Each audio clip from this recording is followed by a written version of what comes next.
Hi, good evening. Welcome. Thank you for coming to the talk tonight.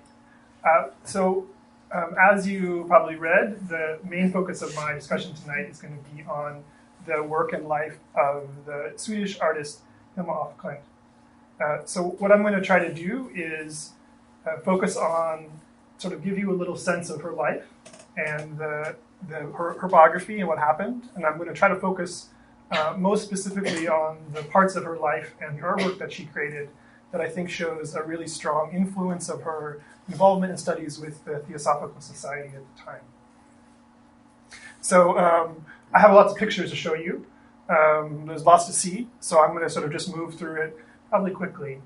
And then towards the end, what I want to do is kind of try to put this in context. Why am I here talking to you about this today? Why is this artist's work important now? And kind of end with a question and a little bit of a provocation to you all. So I'm going to start with, like I said, a brief history, and we'll look at some of her work. So af Klint is born in 1862 in Stockholm. She's born into a family of naval captains and mariners, a minor aristocracy. And this is Stockholm from the late 1860s. And then as a teenager, this is probably in the late 1870s, around 17 or so, she joins initially a spiritualist group in Sweden at the time. And she participates in seances and other groups, activities that are fairly typical then. This seems to be driven by the death of her sister, Hermina, during this time period. And we know historically that she was involved in these, participated in the spiritualist organizations then, but by about 20, she seems to have exited.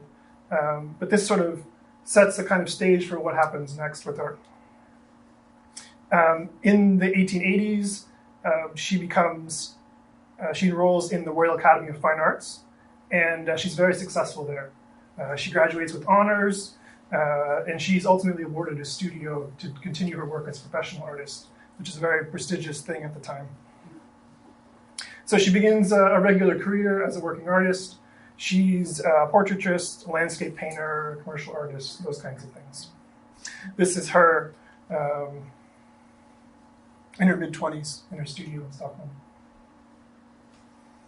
Just to give you a sense of the kind of work that she's making at the time, this is summer landscape.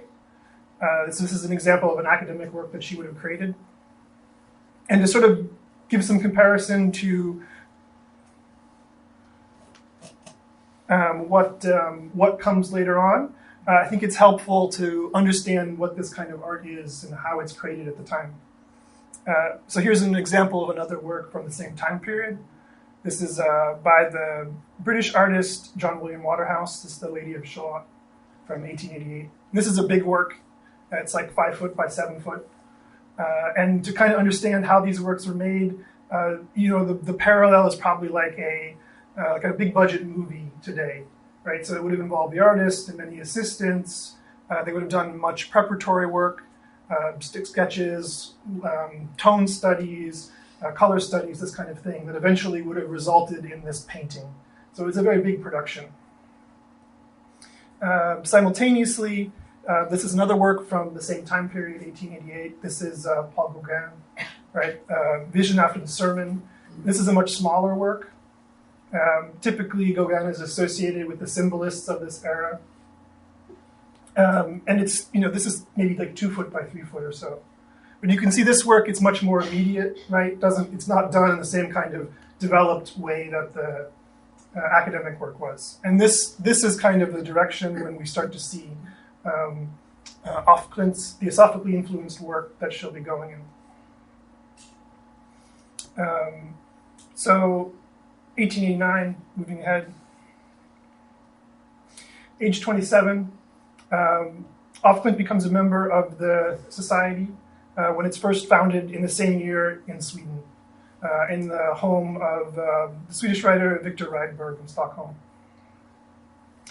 Now, one of the things that sort of is important to understand about this connection and the strength of it is that in kind of academic art education today, most of these connections are, we don't learn about them as artists. They're not a part of the standard art history at this point.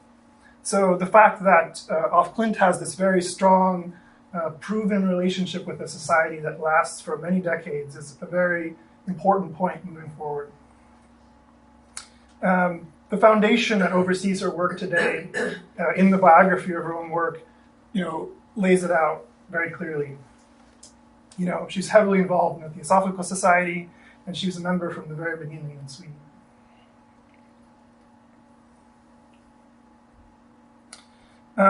So this is an example of the type of work that she would have also been doing as an academically trained artist, a nature study, botanical studies, things like that. And we'll come back to this. There's one point about all of this, too, that usually when I'm giving this conversation to a public audience, there's this confusion. People often say, she has these really strong spiritual interests, but she also has these really strong scientific and empirical interests. Like, how do these things connect? I don't understand.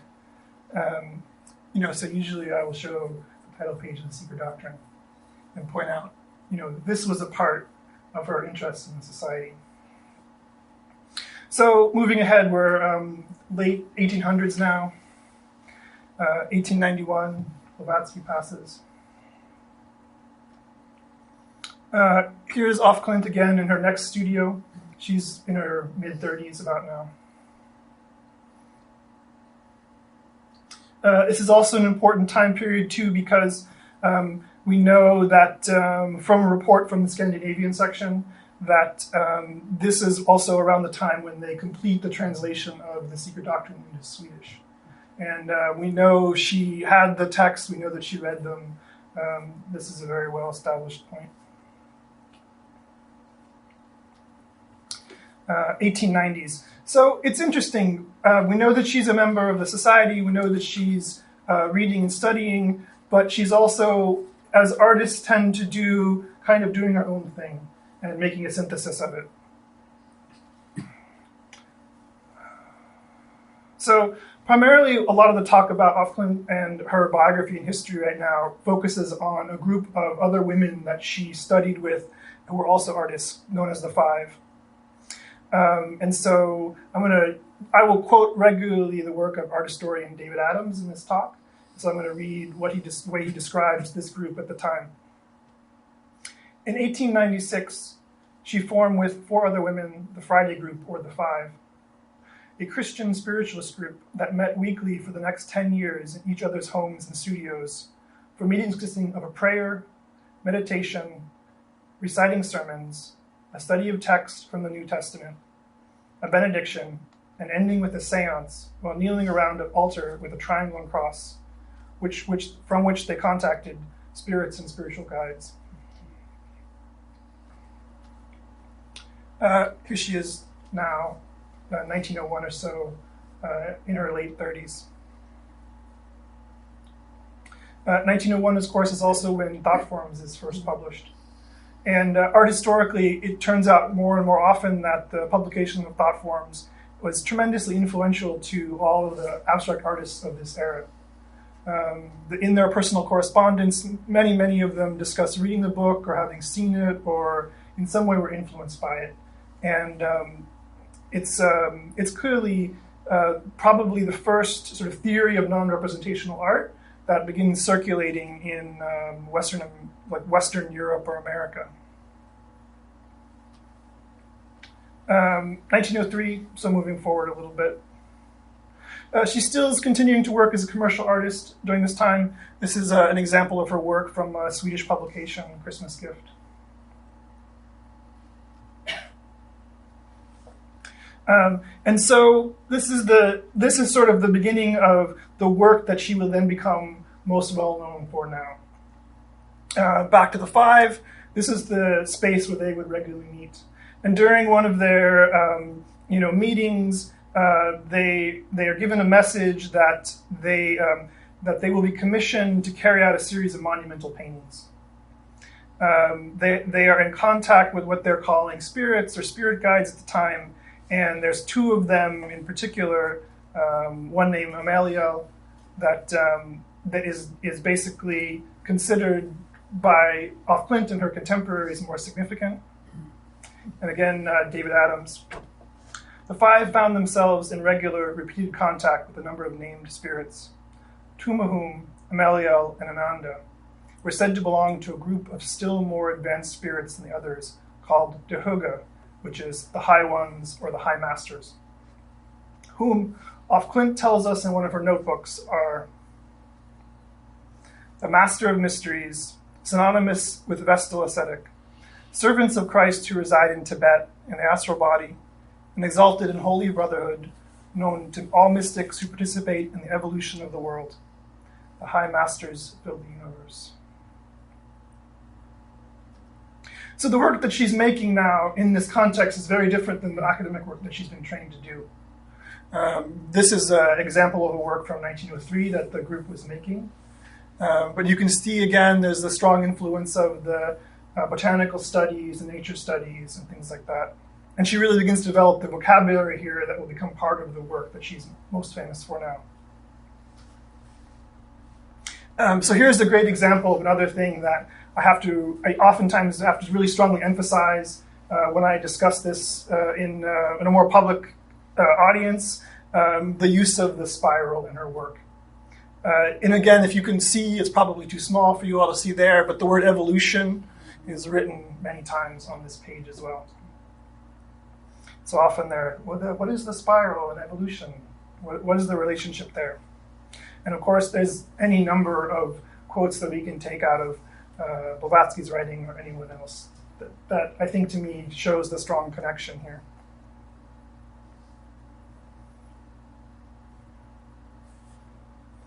So 1906, and this is when she begins painting what will become what are called the paintings for the temple. And in her notebooks, she records the beginning of this event this way. One of the things I find most interesting about these statements is at the end she says, "In the end, it became the greatest work of my life." Of course, there would be no way for her to have known this ahead of time, but yet this is exactly what happens. So she gives up at this point the work that she had been doing, the academic work, the commercial work. She begins a process of purification involving fasting and meditation and things like that. She does this for a year. And then in November of 1906, she's in her early 40s. She begins by painting this body of work. This is called Group 1. And this is installed at the Museum of Modern Art in Denmark. So here's Group 1's Primordial Chaos, number 4. And these, you can see, they're very different. They're much more immediate, right? She's painting very directly.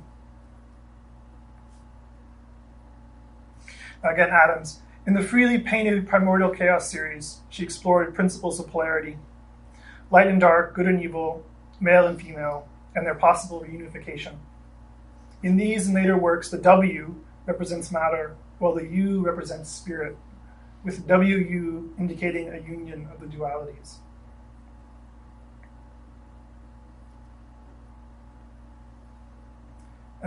And in Klint, in her own words, she describes the painting of these pieces as, "The pictures were painted directly through me, without any preliminary drawings and with great force.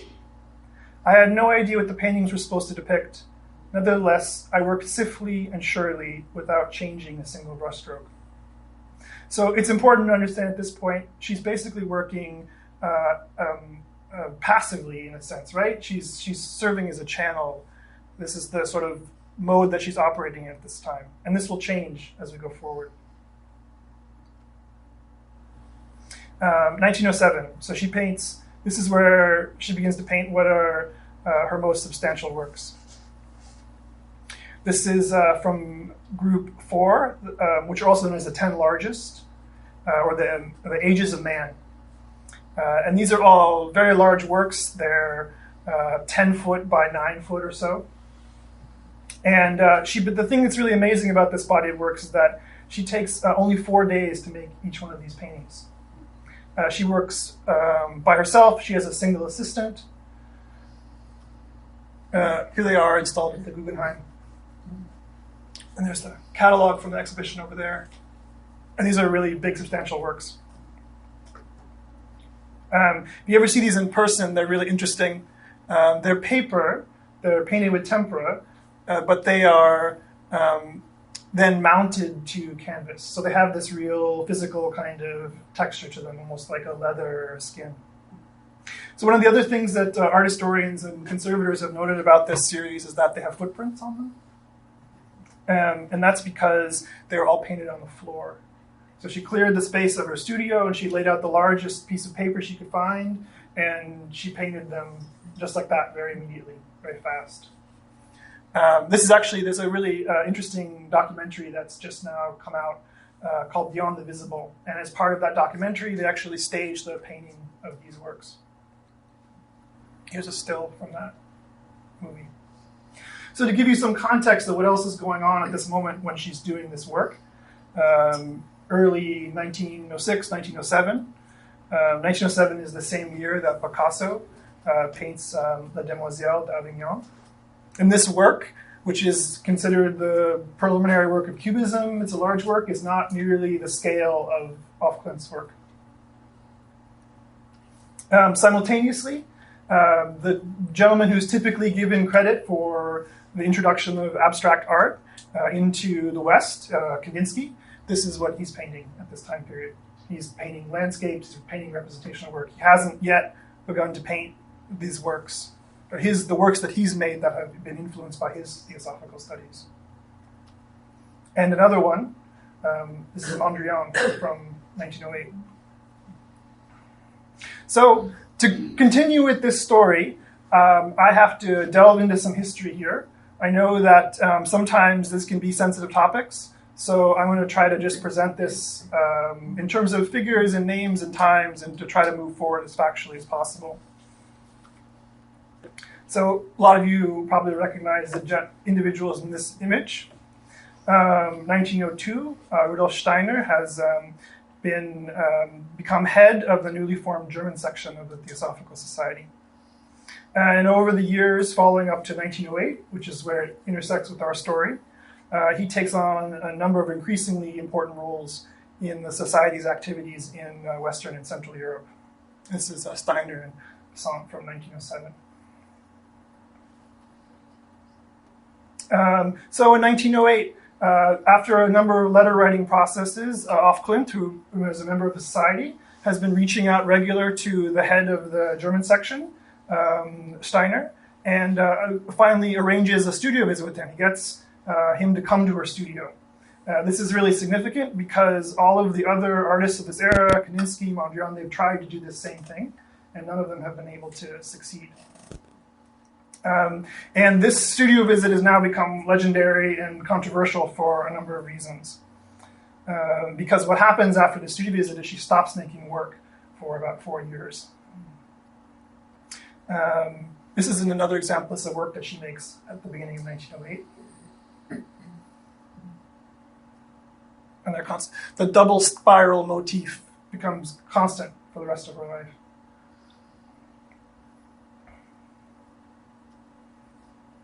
So Ake Fant, who's a Swedish art historian, she's one of the earliest people to really start writing about Klint's work. This is how she describes this studio visit. By chance, Rudolf Steiner, Secretary General of the Theosophical Association German section, visited Hilma af Klint. Most likely the visit occurred in 1908. He witnessed the entire body of work, which had been inspired by his lead, and he expressed himself on the paintings. There are only vague notes from this visit, and the exact time is not completely established. But one of the things that Steiner said to her is that that he had no possibility, didn't understand the work either, and that he thought that perhaps in another 50 years the work would become understandable by the general public. This becomes very significant overall on her. And the other thing he really says, and this is a point that again I feel you all will probably understand much clearer. He also really objected to her working atavistically and passively. Because remember, at this point, she's primarily operating as a channel. She's making this contact with what she's calling spirit guides, and she's basically painting directly from that motivation. And he really encouraged her to instead develop her own spiritual faculties and to take a more inwardly active and independent role in the artistic creation. And that he felt was a more proper way to obtain and express spiritual knowledge through art.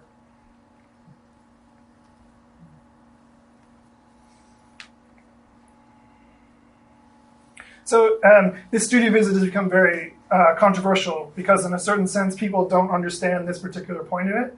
And there's an American curator, I think one of the ones who helped put together the Guggenheim show, who called it a studio visit from hell.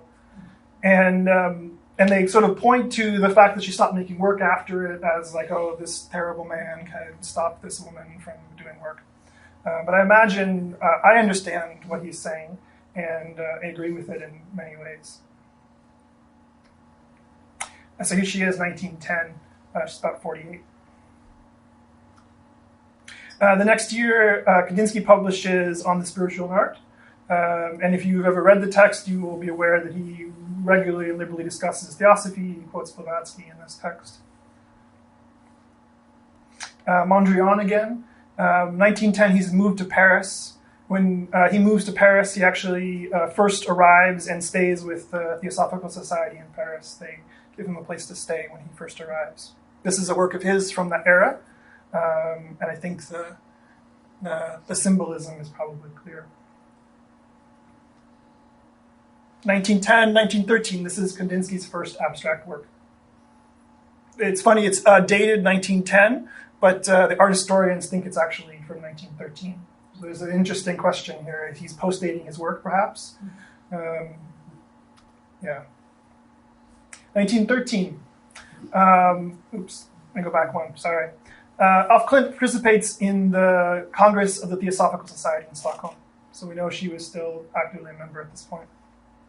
And during this time, she paints what has become, at this point, her probably most well-known works. This is group 10. Number 1, this is called the altarpiece, and this is, to her, the summation of this series of works. There's 3 of them. This is installed at the Guggenheim.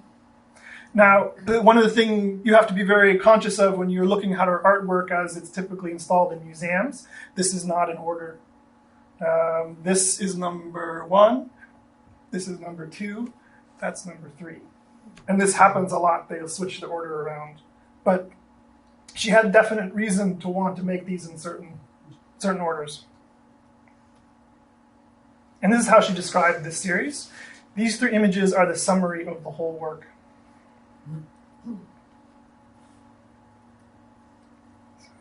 So I imagine many of you will look at this and make strong connections already about what she's attempting to represent in this body of work. And you can pick any number of quotations or passages from the Secret Doctrine to describe this work.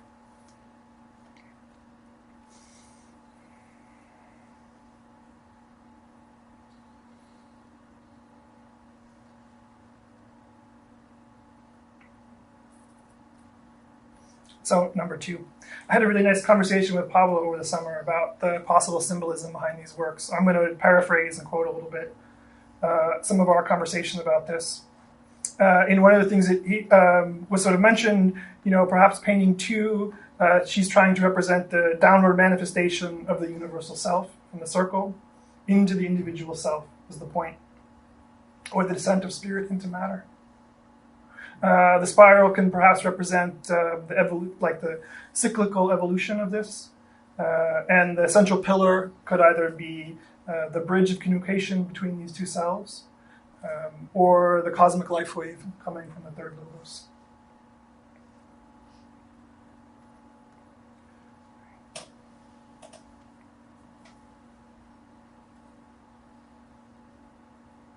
And then number 3 from this too, right?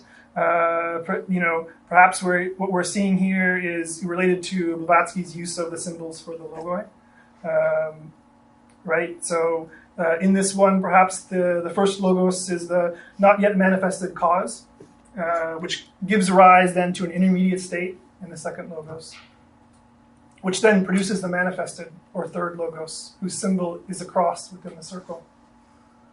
It is from the third logos that the 7 rays come. If you look at the painting, you can see the central dot.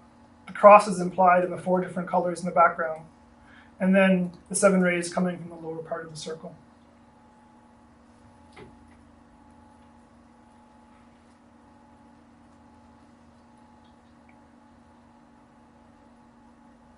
Right. So I'm a great fan of these pieces. And I think I had a great breakthrough when I was looking at this work, and then at one point reading, I think, very early on in the first volume, The Secret Doctrine. And this is the Swan series. The Swan, why the Swan? So this is that same body of work, same series, and you can see it goes through an incredible range of variation, from representational to much more abstract.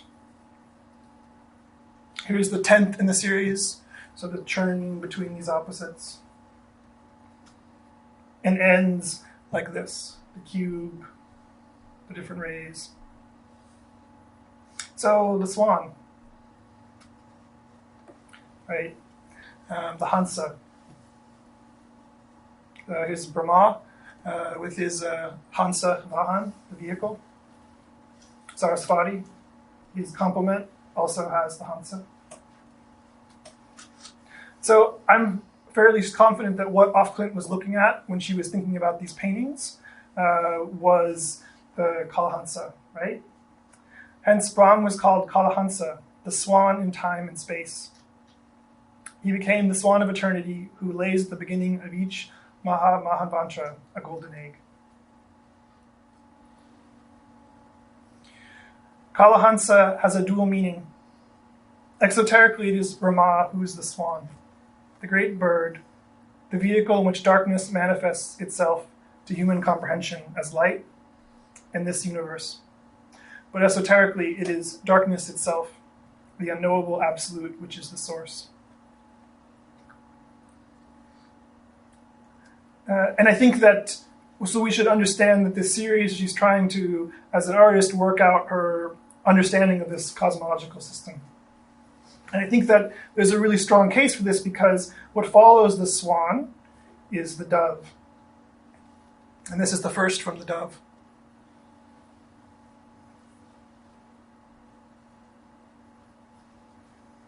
And this series equally covers a tremendous amount of ground. This is the 6th in that series. And the 14th.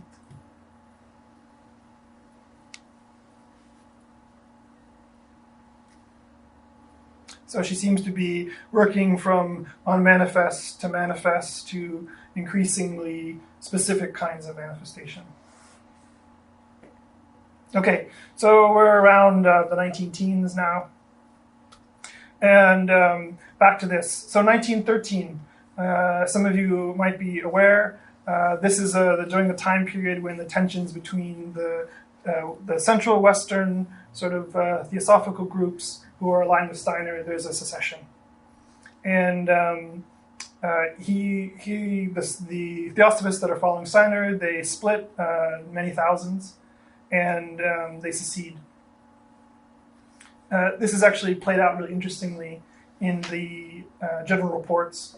If you look at this, is from the 1914 general report of the 38th anniversary convention of the Theosophical Society, and it has this very interesting message in there.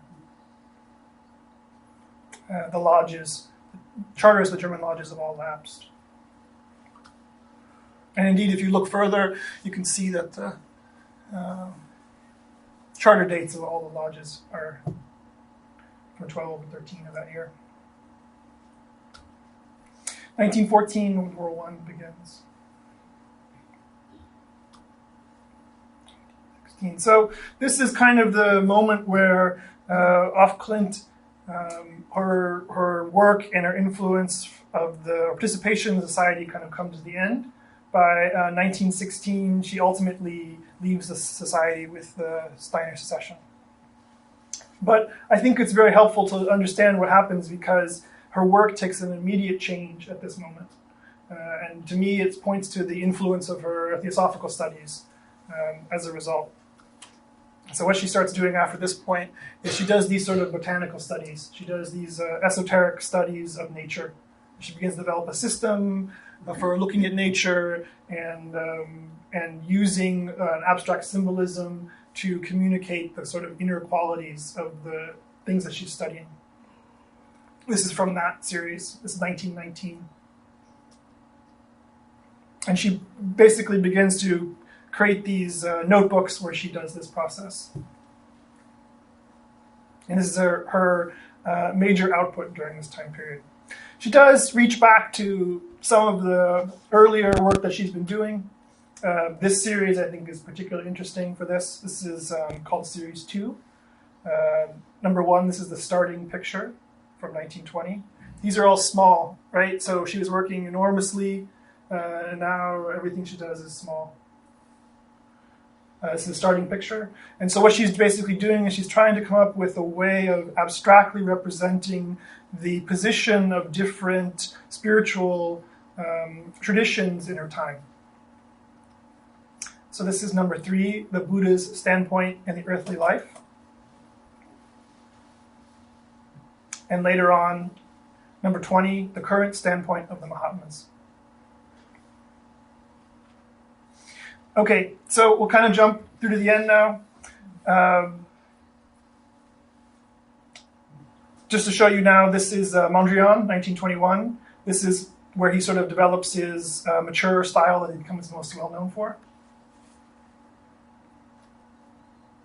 This is the work that Klint is making now at this time period on viewing the flowers and trees. It's a small watercolor, 7 by 10 or so. And this is Kandinsky from 1923. So now he's also kind of reached his mature stage or his mature style. Position 8.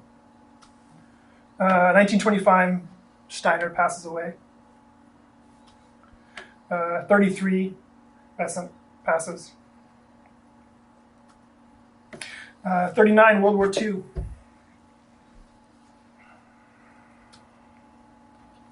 This is about one of the last known works by Hilma of Klint. This is from 1941. It's a small watercolor on paper.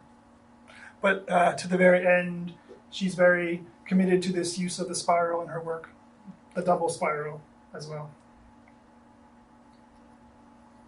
1944, this is the end of the timeline. In February of that year, Mondrian passes away, now living in New York. In October 9th, 1944, Klint writes what will be the last entry in her journal.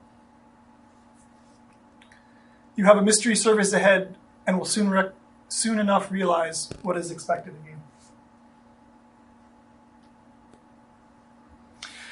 On October 21st, 1944, she passes following a traffic accident at nearly 82.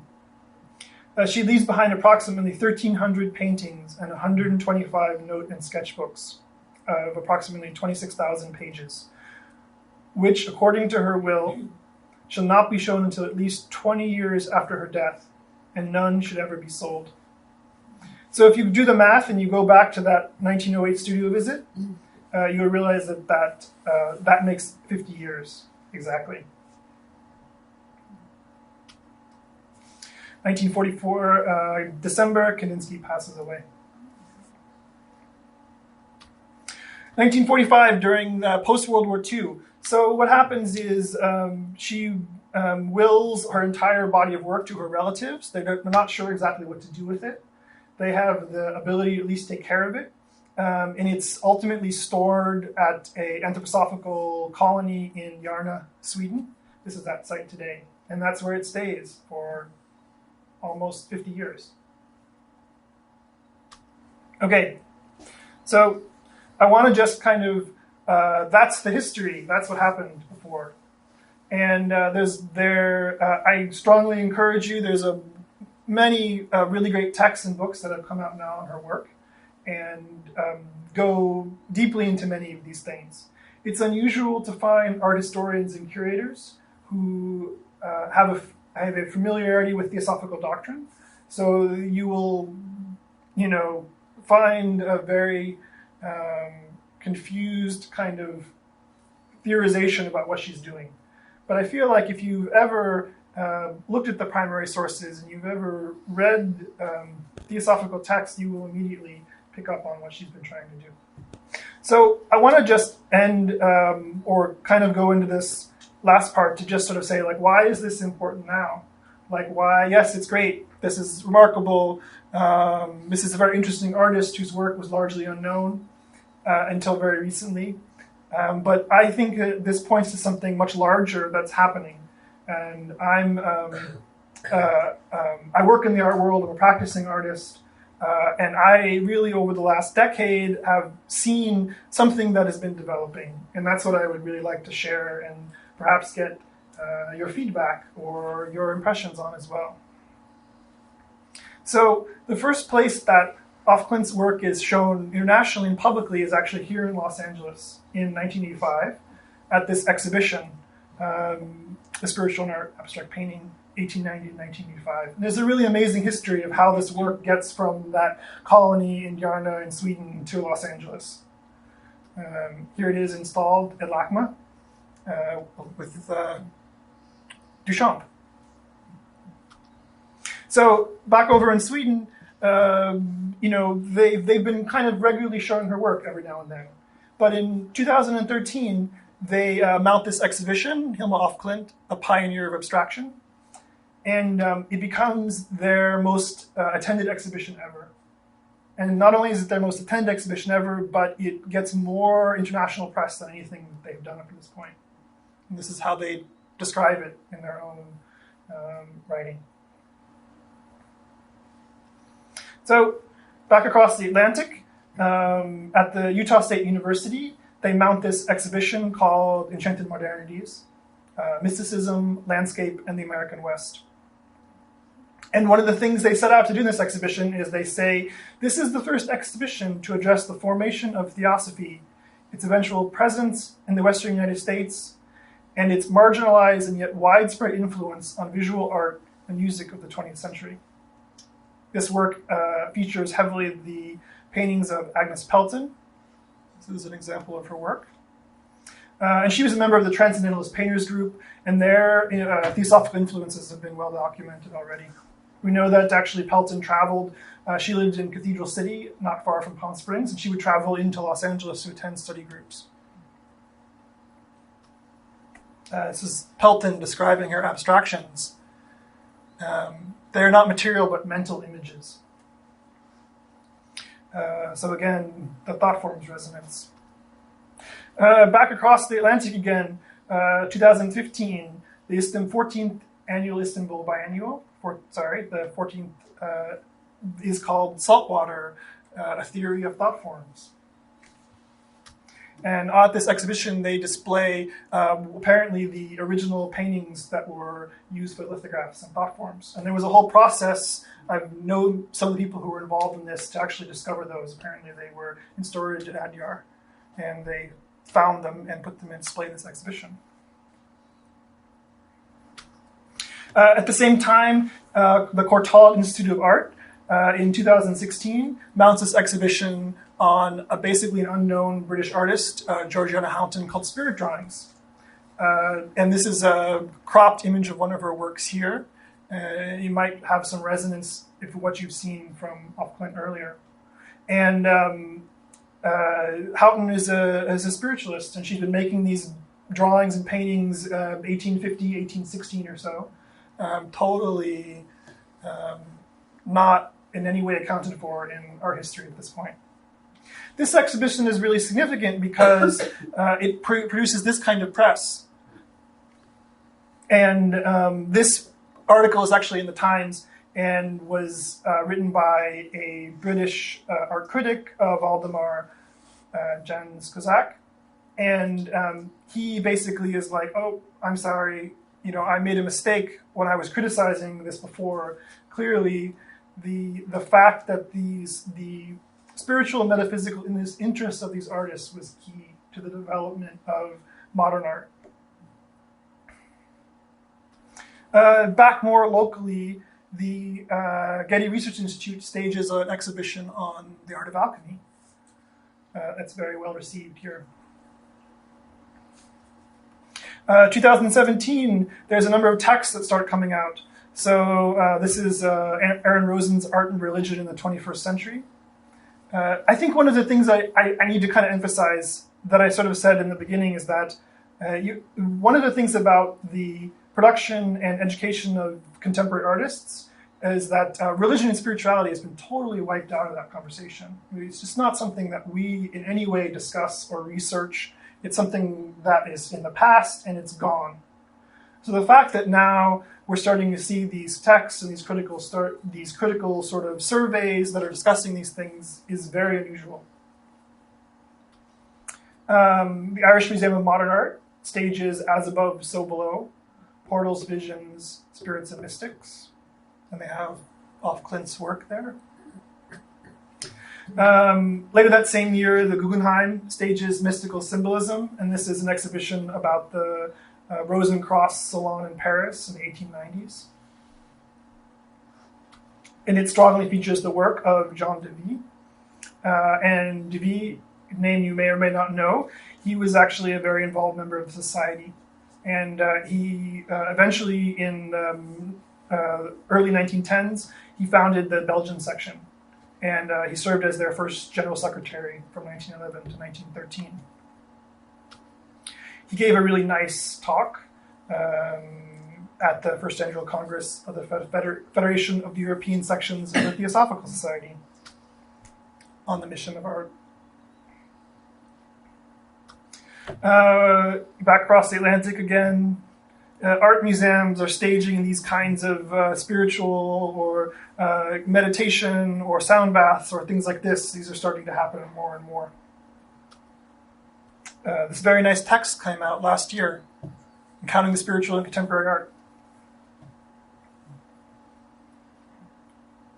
And the way they describe this is, encountering the spiritual provides an alternative to the main currents of presentation and interpretation prevalent in contemporary art, appealing to believers, agnostics, and inveterate skeptics alike. This essential publication demonstrates that the need to address the fundamental questions of life are both innate and ongoing. Late 2018, Guggenheim stages Hilma af Klint Paintings for the Future. This is the first solo retrospective of her work in America, and it fills the entire museum. It also becomes their most well-attended exhibition ever. A little bit closer, the Museum of Contemporary Art in Tucson stages Blessed Be, Mysticism, Spirituality, and the Occult in Contemporary Art. So you remember that exhibition that we kind of started earlier on, that was at Utah State? They finally published the catalog for that exhibition, and they've changed the title. Now it's called China Modernis, Theosophy, the Arts in the American West. This just came out in September. It's really good. And this leads to all kinds of press articles about this subject. A new book charts Theosophy's influence on Western modernism. They're back in the East Coast. The Andy Warhol Museum of Art stages Andy Warhol Revelation, which is an investigation on the importance of spirituality and religion on the work of Andy Warhol, who's typically considered a pop artist who has no connection with any of this at all.